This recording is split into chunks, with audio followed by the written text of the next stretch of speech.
श्री कृष्ण हिंदू धर्म में भगवान हैं। वे विष्णु के 8वें अवतार माने गए हैं। कन्हैया, श्याम, गोपाल, केशव, द्वारकेश या द्वारकाधीश, वासुदेव आदि नामों से भी उनको जाना जाता है। कृष्ण निष्काम कर्मयोगी, आदर्श दार्शनिक, स्थितप्रज्ञ एवं दैवी संपदाओं से सुसज्जित महान पुरुष थे। कृष्ण नाम वैसे तो भगवान का नाम है, परंतु इसका शाब्दिक अर्थ होता है श्याम वर्ण वाला या सांवला। कृष्ण का दूसरा नाम घनश्याम है। घन का आशय बादल होता है, जो समुद्र से खार को खींचकर मीठा पानी देता। जन्माष्टमी 2022 सनातन धार्मिक शास्त्रों के अनुसार भगवान श्री कृष्ण की 8 पत्नियां थीं। इनके नाम क्रमश रुक्मणी, जाम्बवंती, सत्यभामा, कालिंदी, मित्रबिंदा, सत्याभद्रा और लक्ष्मणा था। असुर नरकासुर के चलते भगवान श्री कृष्ण को 16,000 नारियों संग विवाह करना पड़ा था। पुराणों के अनुसार कृष्ण की 1,61,080 पुत्र, इतना ही नहीं, उनकी सभी स्त्रियों के 10-10 पुत्र और एक पुत्री भी उत्पन्न हुई। इस प्रकार उनके 1,61,080 पुत्र और 16,108 कन्याएं थीं। इस प्रकार श्री कृष्ण भारत के सबसे बड़े परिवार के मुखिया बने, जिन्होंने अपने गृहस्थ जीवन के हर धर्म का समुचित पालन किया। दरअसल श्री कृष्ण का जन्म यदुवंशी क्षत्रियों में हुआ था। परिस्थितिवश उनका लालन पालन गोकुल में आभीर ग्वालों के बीच हुआ था, जबकि उन ग्वालों का यदुवंश से कोई संबंध नहीं था। आज के जादौन, भाटी, जाडेजा, चुडासमा, सरवैया, रायजादा, सलारिया, छोकर, जाधव राजपूत ही श्री कृष्ण हिंदू धर्म में भगवान हैं। वे विष्णु के 8वें अवतार माने गए हैं। कन्हैया, श्याम, गोपाल, केशव, द्वारकेश या द्वारकाधीश, वासुदेव आदि नामों से भी उनको जाना जाता है। राजा धृष्टकेतु और उनकी पत्नी श्रुतकीर्ति की बेटी, कुंती की बहन और वासुदेव कृष्ण के पिता की बहन या चचेरी बहन, और इस प्रकार कृष्ण की चचेरी बहन थी। सबसे बड़े राजकुमार संतर्दना की अध्यक्षता में भद्रा के 5 भाइयों ने भद्रा का विवाह कृष्ण से किया। श्री कृष्ण ने अपनी बहन सुभद्रा का विवाह अर्जुन से क्यों कराया था?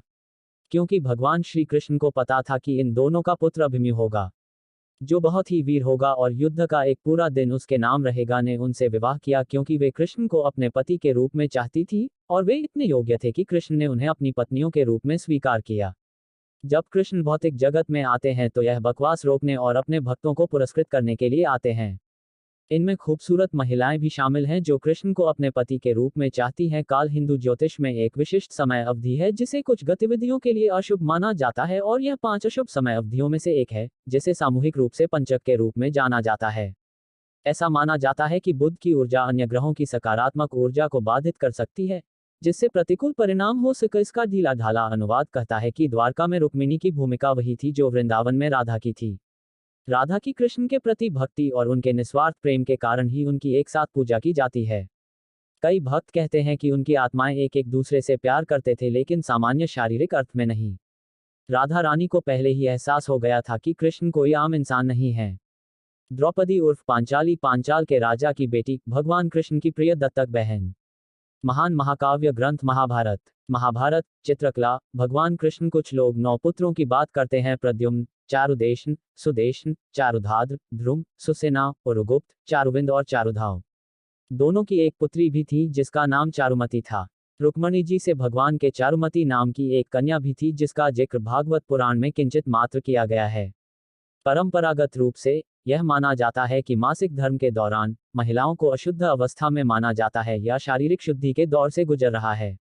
परिणामस्वरूप रक्षाबंधन सहित कुछ धार्मिक अनुष्ठानों और समारोहों को अक्सर इस दौरान टाला जाता है। एक काल्पनिक चरित्र है जिसे लेखक आनंद नीलकंठन ने अपनी पुस्तक असुर टेल ऑफ द वैनिक्विश्ड में बनाया है, जो रावण के दृष्टिकोण से रामायण की कहानी बताता है।